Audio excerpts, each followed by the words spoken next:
చూడండి పిల్లలు, మీరిద్దరూ ఇంకెప్పుడు అన్నం తినను, పాలు తాగును అని అస్సలు మొండికేయకూడదు.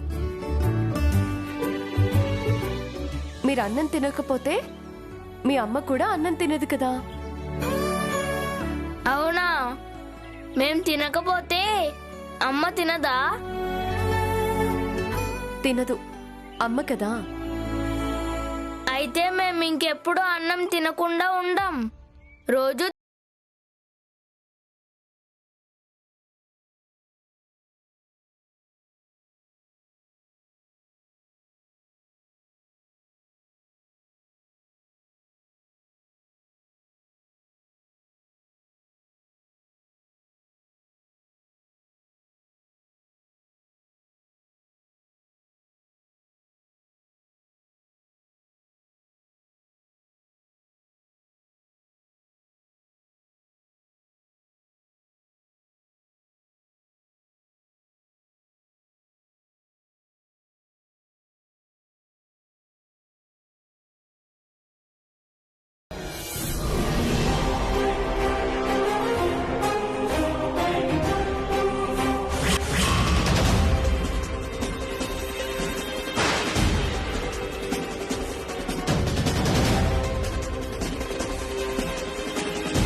శ్యామా, ఈ డ్రెస్ నీకెక్కడిది? నీదే అక్క. నువ్వు బయట పారేసినప్పుడు మామయ్య గారికి దొరికింది.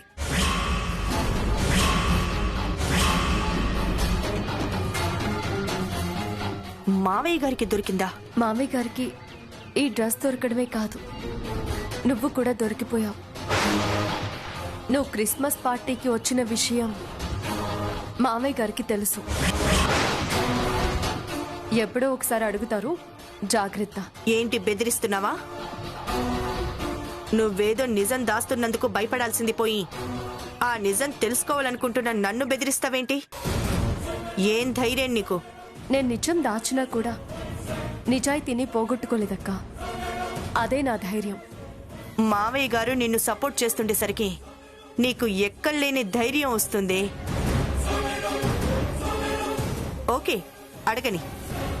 ఏం అడుగుతారో అడగని మావయ్యని. ఆయనకేం సమాధానం చెప్పాలో ఆ సమాధానమే చెప్తాను. మామయ్య గారు ఇప్పుడు అడిగరక్క నిన్ను. ఎప్పుడు అడగాలో అప్పుడు అడుగుతారు, ఎలా అడగాలో అలా అడుగుతారు.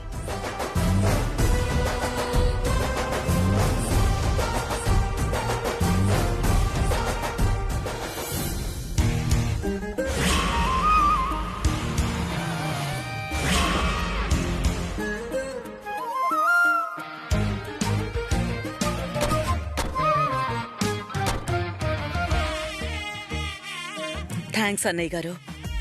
రూపారాణి పెళ్లి విషయం మాట్లాడడానికి మీరొచ్చినందుకు చాలా చాలా థ్యాంక్స్. నువ్వు చెప్పే థ్యాంక్స్ కోసం నేను రాలేదు, వసంతకిచ్చిన మాట కోసం వచ్చాను. వసంతకి మాటిచ్చుండకపోతే అసలు వచ్చేవాణ్ణే కాదు. ఇప్పుడు తనేమందని అంత సీరియస్ గా మాట్లాడుతున్నారు? లేకపోతే నేనొచ్చినందుకు థ్యాంక్స్ చెప్తోందేంటి? మనలో మనం థ్యాంక్స్ చెప్పుకోవడం ఏంటి వసంత? మనమంతా ఒక ఫ్యామిలీ కదా. థ్యాంక్స్ చెప్పినందుకు అన్నయ్య గారికి నా మీద కోపం వచ్చినట్టుంది. నీ మీద చాలా కోపం వచ్చింది. ఇదేంటండి, గురువం ఒక్కతే వస్తుందనుకుంటే వర్మగారు వాళ్ళ ఆవిడ కూడా వచ్చారు. వాళ్ళందరూ ఉంటే మనం అనుకునేది ఎలా మాట్లాడగలుగుతాం? అదంతా నేను చూసుకుంటాను, నువ్వేం టెన్షన్ పడకు. పద. నమస్కారం అండి. నమస్కారం అండి. రండి. రెండు తిన.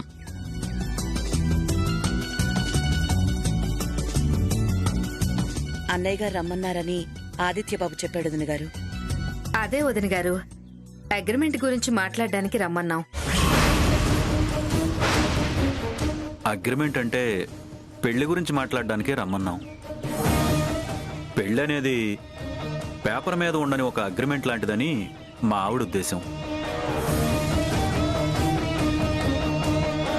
ఓ అంతేలేండి, పేపర్ మీద ఉండని అగ్రిమెంటే పెళ్ళంటే. అన్నయ్య గారు, మీరేదో మాట్లాడతానన్నారు. చెప్పండి వర్మ గారు. అదేనండి, అగ్రిమెంట్ గురించి మాట్లాడదామని. పెళ్ళి అగ్రిమెంట్ గురించి కాదు, పాటల అగ్రిమెంట్ గురించి. మా రూపారాణి ఆల్బంలో పాడడానికి అగ్రిమెంట్ చేయాలని మీరు అన్నారు కదా, దాని గురించి. అవునవును, అనుకున్నాం కదా తను ఆల్బంలో పాడాలి, అగ్రిమెంట్ చేయాలి అని. ప్రస్తుతం తనకి హెల్త్ బాగాలేదండి, పాడే పరిస్థితుల్లో లేదు. పర్లేదులేండి, పాడగలిగినప్పుడే పాడుతుంది, తొందరేముంది. అంటే పాడితే మళ్ళీ ప్రాబ్లం వచ్చే ఛాన్స్ ఉందని డాక్టర్ గారు చెప్పారంట. అవునవును, డాక్టర్ గారు చెప్పారు. అటువంటి పరిస్థితుల్లో ఇప్పుడు పాటల అగ్రిమెంట్ రాసుకుంటే తను భవిష్యత్తులో పాడలేకపోతే తన లైఫ్ ఏమైపోతుందోనని రూపారాణికి టెన్షన్గా ఉంటుంది కదండి.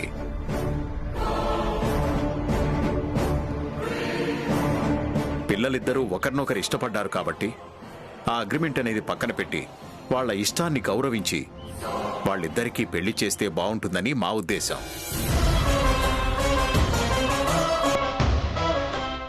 పిల్లలు సంతోషంగా ఉండడం కన్నా మనకి కావలసింది ఏముంది? పాటకి దానికి ముడిపెట్టడం ఎందుకు? నువ్వేమంటావు బాబు? అఫ్ కోర్స్ మీరు చెప్పింది కరెక్టే ఆంటీ.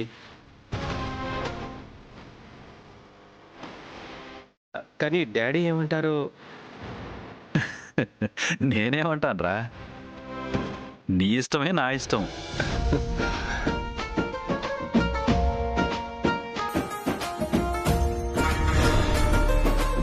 వర్మగారు లాంటి పెద్ద మనిషి చెప్పాక ఇంకా నేను ఆ పాటల అగ్రిమెంట్ గురించి ఎందుకు ఆలోచిస్తానురా? నో అగ్రిమెంట్, ఓన్లీ పెళ్ళే.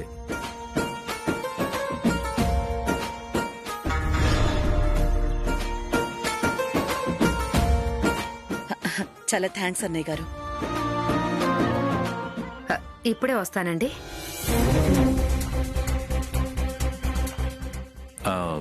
ఎక్స్క్యూజ్ మీ, మీరు మాట్లాడుతూ ఉండండి, ఇప్పుడే వస్తాను. ఏంటి ఈవిడ మొగుడిని పక్కకు పిలిచింది?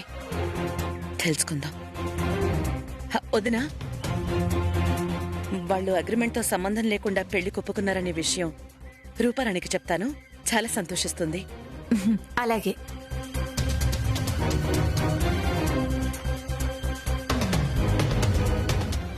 అయ్యో, ఇక్కడ సిగ్నల్ లేదు, బయటికి వెళ్ళి చెప్పొస్తాను.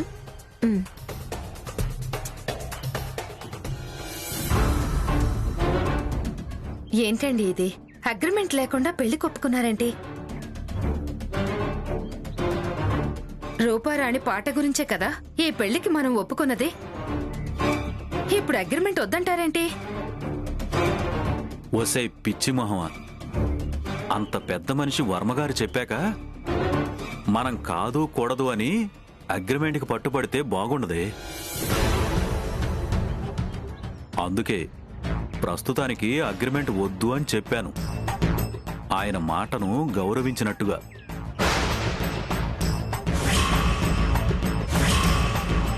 తీరా రేపు తాళి కట్టే సమయంలో అగ్రిమెంట్ మీద సంతకం పెడితేనే మా అబ్బాయి తాళి కడతాడు అని ఫిట్టింగ్ పెడతా.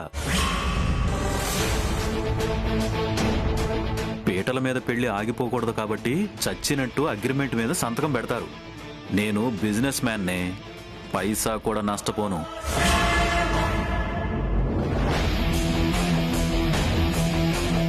అమ్మో, అక్కడ వాళ్ళ ముందు ఒప్పుకున్నట్టు నటించి ఇక్కడికొచ్చి వీళ్ళిద్దరూ ఇలా మాట్లాడుకుంటున్నారు. ఇప్పుడు ఏం చేయాలి? శ్యామతో పాటలు ఎలా పాడించాలి?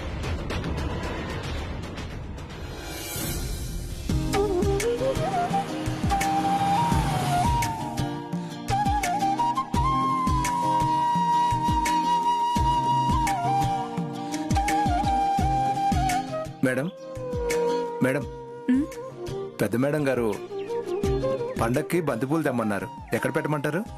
అక్కడ పెట్టు. అలాగే మేడం. నేను తీసుకువెళ్తాను.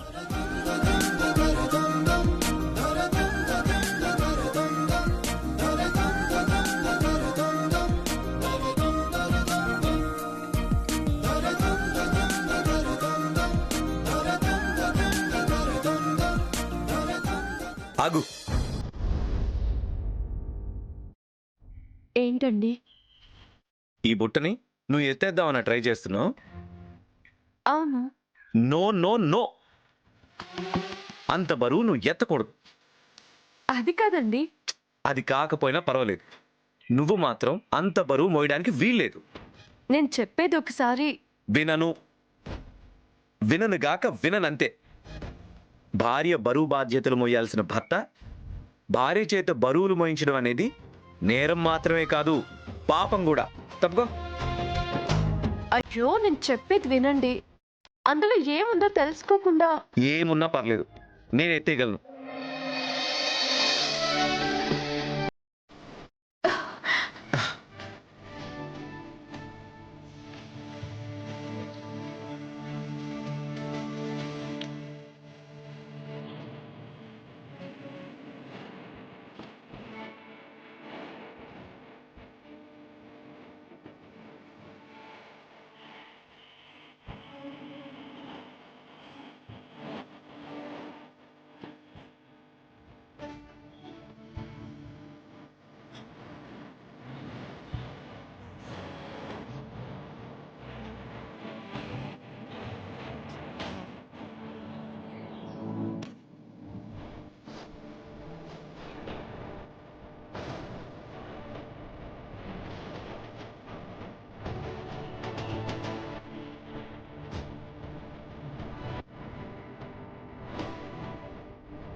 ఇందులో ఉన్నవి పూలా?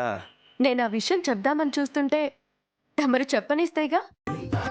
పోలేశామా, ఇప్పుడేమైంది? ఇద్దరం కలిసి జంటగా పూలవానలో తడిసాం, అంతే కదా?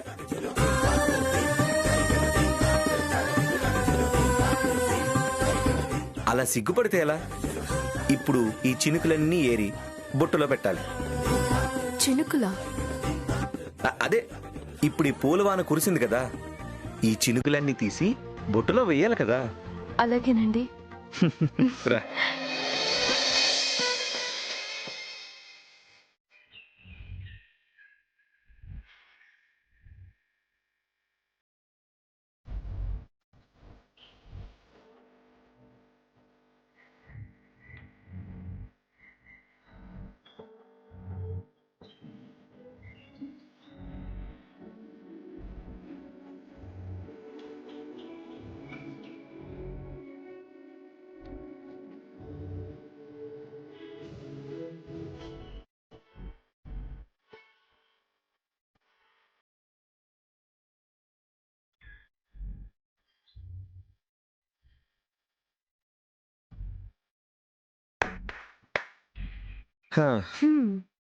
ఇప్పుడైనా ఈ బుట్ట నన్ను తీసుకువెళ్ళమంటారా?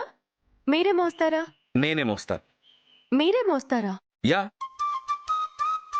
కాకపోతే ఈ బుట్టని టచ్ చేయకుండా పూలని మాత్రమే మోస్తాను. ఏంటి? బుట్టని టచ్ చేయకుండా పువ్వులని మోస్తారా? ఎలా మోస్తారు? ఎలా మోస్తానో చెప్పమంటావా? చెప్పండి. ఓకే, ఇప్పుడు నువ్వు ఈ బుట్టని ఎలా మోస్తావో చూపించు. ఇలా మోస్తాను.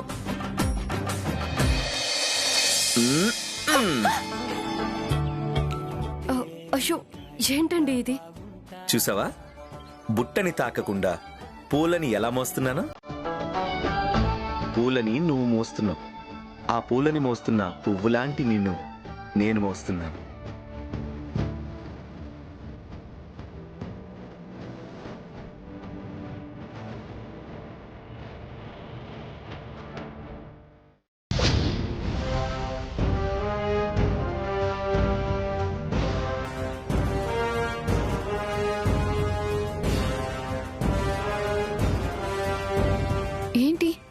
మమ్మీ వాళ్ళు ఇంకా రాలేదు.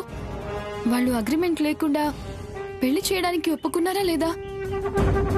ఒప్పుకుంటే ఈ పాటికి వచ్చేదే మమ్మీ. ఒకవేళ ఒప్పుకోలేదా? ఛ!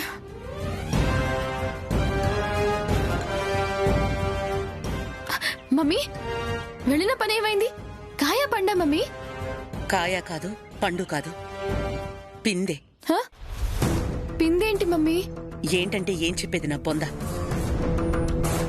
నువ్వు వాళ్ళ ఆడియో కంపెనీకి పాటలు పాడతాను అని చెప్పి నువ్వు అగ్రిమెంట్ చేస్తేనే నీకు ఆదిత్యకి పెళ్ళవుతుంది, లేకపోతే లేదు.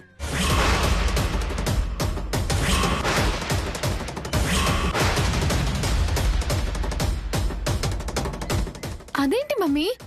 వర్మ అంకుల్, వసంత ఆంటీ వచ్చింది అగ్రిమెంట్ వద్దని వాళ్ళని కన్విన్స్ చేసి మాట్లాడడానికే కదా.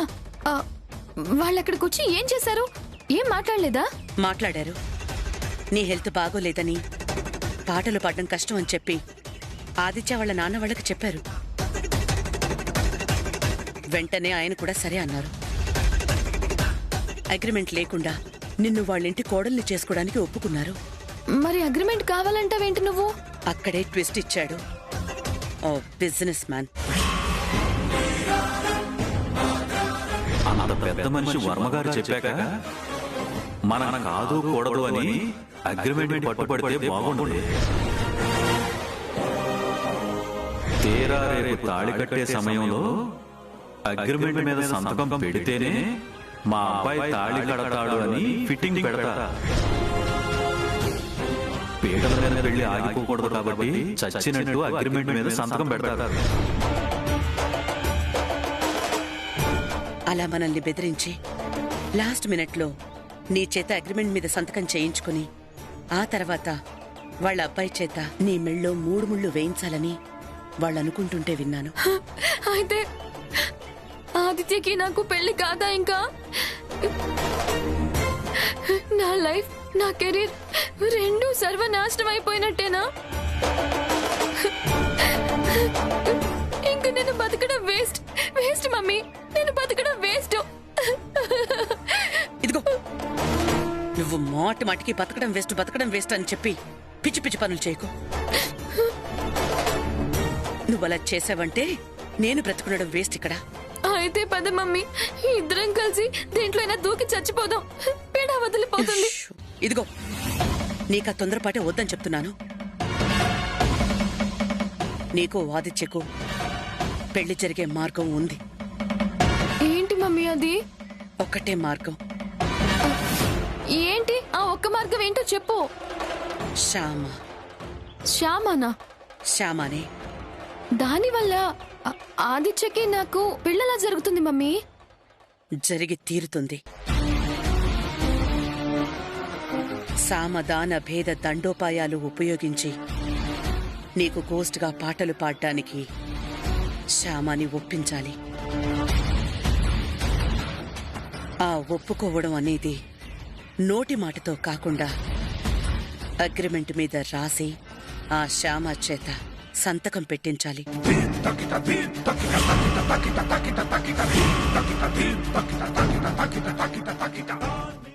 ఆ తర్వాత నువ్వు ఆదిత్య వాళ్ళ నాన్న చెప్పినట్టు వాళ్ళ కంపెనీకి పాటలు పాడడానికి అగ్రిమెంట్ రాసి సంతకం పెట్టాలి. అలా చేస్తేనే నీకు ఆదిత్యకి పెళ్లి జరుగుతుంది. ఇదంతా జరిగే పనినా మమ్మీ? జరుగుతుంది, జరిగి తీరుతుంది. చూస్తూ ఉండు.